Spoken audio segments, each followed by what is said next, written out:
ទេសភាពជើងភ្នំនៃរដូវកូនក្រាញ់បាទរដូវរបេងកូនក្រាញ់សន្ទូងនិងពង្រោះក្រៀមស្វិតអស់ហើយនេះពេលរសៀល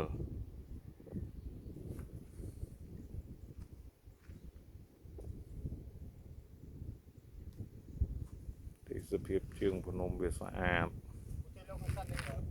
ចុចហើយមិនចុចហើយ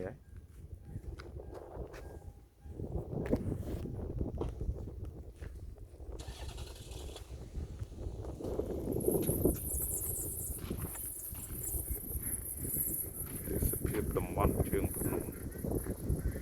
ស្រស់ស្អាត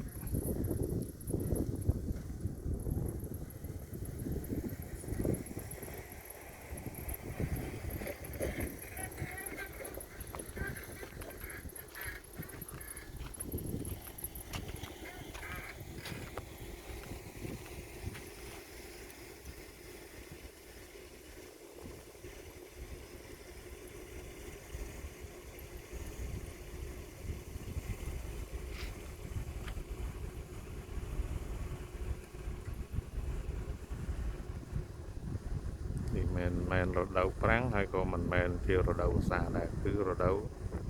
គេហៅថារបេងកូនក្រាញ់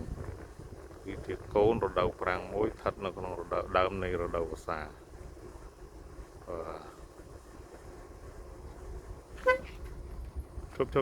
ជប់